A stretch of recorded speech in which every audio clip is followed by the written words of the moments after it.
Hello, my YouTube friends. This is Richard, founder of ShortTermRentalSecrets.com and Airbnb Superhost. I just got back from a most amazing trip, Jackson Hole, Wyoming, Action Jackson. But the point of this video is more to do with my very first shared house experience and why I think it absolutely kicks ass. So a few weeks ago, we saw a comment on YouTube. Somebody said that I had lost reality and perspective on shared houses and shared room Airbnb listings. And I'm the first to admit, I've never listed a home with a shared room or a shared house experience. It's always the whole home. And I've also never stayed in them. So when I saw that, as much as I was kind of like, ooh, I thought, aha, there's a good opportunity here. So booking my trip to Jackson Hole, where I'm looking to move, I'm looking to do investment deals. I think there's a lot of opportunity in the short-term rental market there. So this was an opportunity for me to check out what a shared house listing was. And let me just go on the record as saying it was fantastic. It blew my mind. I don't think a hotel has a chance if you do it right. So here's what I liked. First, the community and the networking aspect. In the interest of confidentiality, I'm not going to reveal who my host was, but she was fantastic, she was tremendous, she was so hospitable, and she invited me to things so that I felt like I was part of the broader community.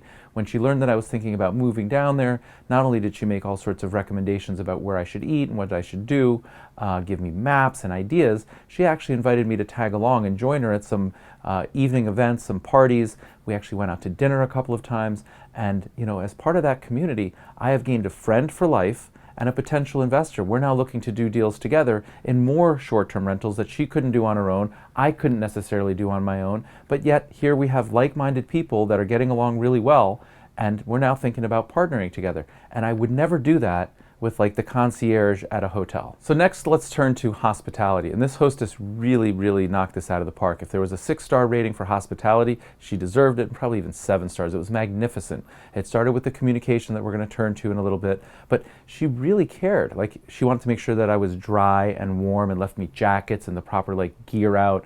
When I walked into the room, and we didn't get a chance to meet on check-in, just the timing didn't work out, and I was expecting it to be a little awkward, and it kind of is, you're walking into somebody's house, but I walked into the room and it was super clean and everything was prepared. There was maps and guidebooks and activities and all sorts of information about the area, and through her communication, it was evident that she just wanted to make sure that I felt welcome and comfortable, and I did.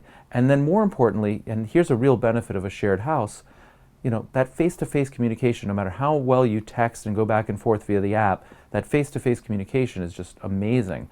And so when we finally did communicate and we met, she welcomed me to use the rest of the house. She found out that I was big into spinning and yoga and so on, and she went and got free passes for the day. So here's a yoga pass, here's a spin class pass, here's a gym pass. And these are the sort of things where you just can't beat that, right? Like, if I don't know what exactly I want to do, to have somebody who's there, who's a local, who actually cares and is hospitable and friendly, like sort of taking me by the hand and guiding me, that experience is invaluable. It's worth the price of admission alone. The third thing is communication. And in this particular case, this hostess was just really proactive and thoughtful. And let me give you a great example that actually saved my trip. So in September in Jackson Hole, it's usually seasonal weather, and it's kind of warm and it's kind of nice, and it's colder than New York City, but it's outdoor experience and generally dry.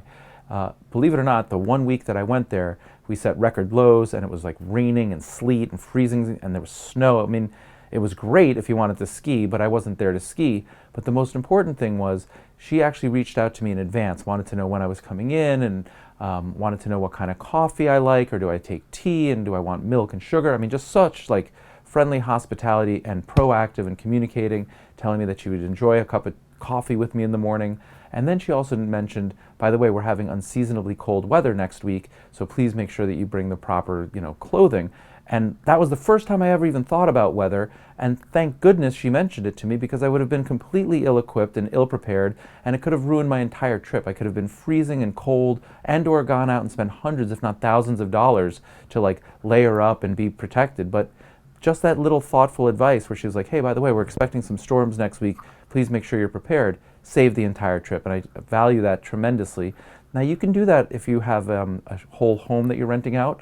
I don't actually check the weather for my guests, but I think it's a great idea, and I think she was doing it because, she's inviting a guest into her house, and she's going to see people thinking, boy, they're cold, boy, they're miserable, boy, they're whatever, and so that little extra thought process and communication because somebody's coming in your home could be really helpful as you host. So what's the point of the whole video? Well, the point is we get a lot of people that talk about that they can't do Airbnb in their community, or the HOA doesn't allow it, and so on and so forth. And specifically, that might relate to whole homes. You may not be able to rent your entire home, but dig a little deeper and you may find that you're allowed to actually rent out a room as long as you're present. So it presents a huge opportunity. And for people that don't have a second home or a vacation home, start thinking about monetizing your current home if it's allowed. So I think it's a great opportunity, and in fact, I think in many cases it's a preferable opportunity. Now that I've done this, when I'm traveling alone to places that I haven't been before, I'm going to actively seek shared home experiences because of the opportunity to have a different experience, a better experience, make new friends, network, and have all sorts of things presented to me that I wouldn't have otherwise. So every type of Airbnb listing has pros and cons. The cons in this particular case is it can be a little awkward walking into somebody's home. And it was a little bit awkward for the first day or two because we actually didn't meet. We missed each other, my schedule, her schedule, and so on. We stayed in contact via the app and we communicated and we texted. And then the initial meeting was like totally great and fine. And then it just got better and better and better. So that's sort of like the con that turned into a pro.